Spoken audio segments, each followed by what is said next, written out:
Okay, today is January the 29th, 2017, and right now at 9:15 p.m. we have a temperature of 52 degrees in the foothills of Los Angeles. We have a relative humidity of 43%. The barometer is reading 30.17. That's down a little bit, and the dew point is 31 degrees. We had clear, sunny skies all day, and we did see some chemtrail spraying on the western horizon in the late afternoon. So they were doing a lot of offshore spraying as a result of this moisture from this gigantic storm, which is moving over towards the uh, state of California and also into Oregon and Washington. Also, there's no rain in any of these three states to speak of. We take a quick look at the Intellicast Doppler map. We can see that uh, there's really nothing going on in Washington or Oregon or in the entire state of California. So this is pretty amazing stuff. Those chemtrails they're spraying are very effective. We'll take a look at the MODIS Today map here in a second. First, I want to say that if you're here on the West Coast, take a look at your nightly news tonight, and you'll notice that they will not show, that is, the weather forecasters will not show us, they will not show this storm because it's so big and there's quite a lot of manipulation going on this system. We can see a transmitter is completely surrounded. If we go back to the Watervapor map, this storm system, this is a 1002 millibar system, and it's completely surrounded by a transmitter, number one.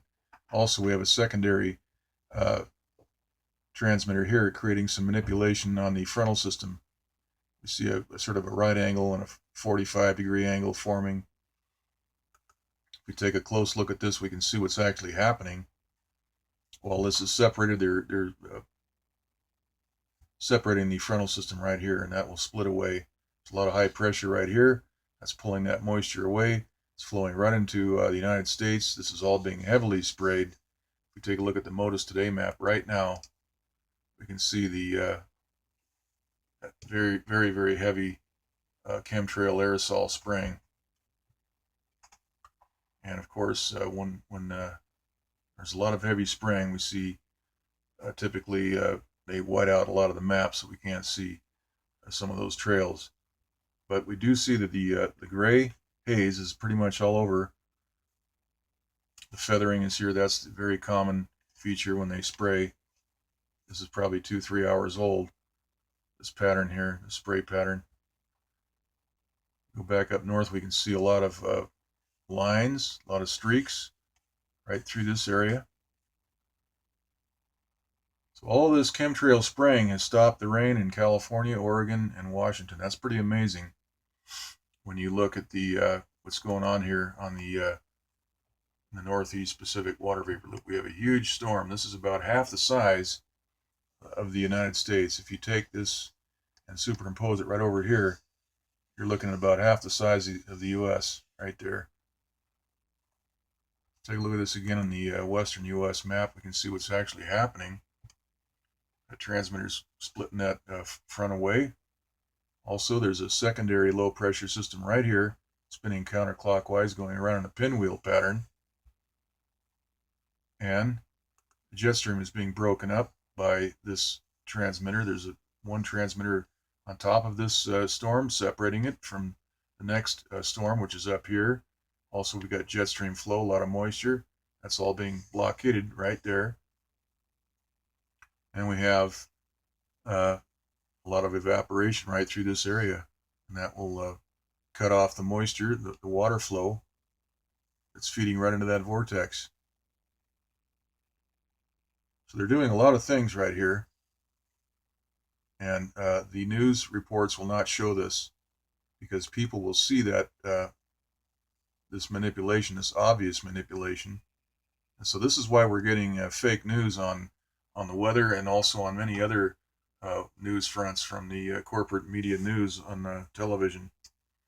This is why alternative media is making such inroads, because they actually offer truth and things to look at and think about, as opposed to the garbage that we're being shoveled from CNN and MSNBC and also Fox News.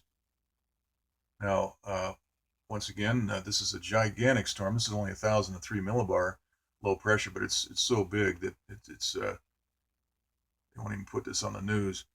Also, we have a mid and upper level low pressure system right here. We can see that counterclockwise rotation right there.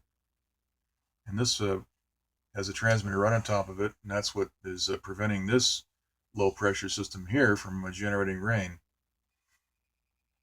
When this was a little further north, we had a lot of wind because they've got that transmitter right on top of a low pressure system, so that generates wind.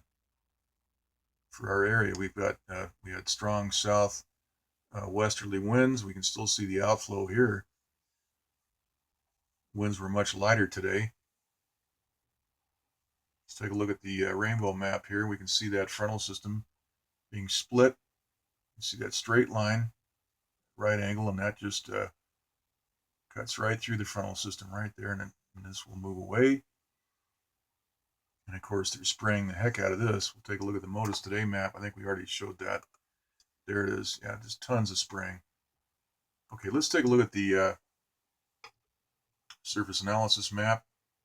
See that storm right here. This is 1,002 millibar. This is indicated to be moving to the southeast. Got high pressure installed in this area as well. 1,024 millibar. And we have high pressure, of course, in between this storm and the next series of lows, which are moving down on the jet stream.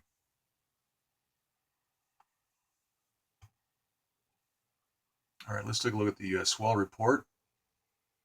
And that storm out there off of California is generating 21 foot seas, and then 15 and 18 foot, and then closer to the coast we have 6 and 9 foot seas.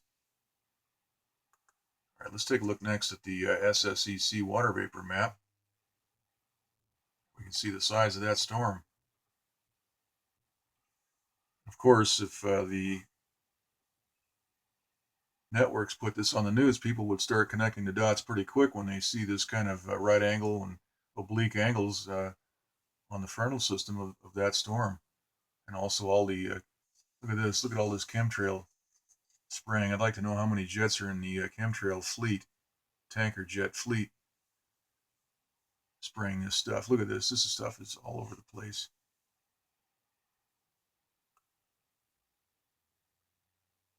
You can see that secondary low pressure system spinning counterclockwise right there. See the high pressure, everything is peeling off clockwise fashion, moving towards the west coast. All right, here's the jet stream map. There's a disruption in the jet stream right here, shutting off the moisture into that storm. Okay, now here's the sea level pressure analysis. We see that surface level storm system right there. See a lot of squiggly lines where that transmitter is right on top of that mid and upper level low, which show up on the 500 and 300 millibar maps right here. Here's that mid and upper level low. Got a high pressure in between these two systems. And we have the 300 millibar map. Low pressure right here, and squiggly lines. That indicates transmitter manipulation, and that's what we see right here, right over the Southern California area. Got a huge area of high pressure right on top of this low pressure system. And so the squiggly lines on the isobars show up. That is varying degrees of high and low pressure. That's what we're seeing right here on these isobars. This is not a software anomaly. That's just what the data is showing. Okay, so that's the report, and leave it right here. And take a look at your local news tonight, and I bet you $100. Bet you lunch. I wish I could take everybody to lunch, but here we go. Leave it right here. And we'll see if the news people show us this storm. Okay, that's it. Do another one tomorrow.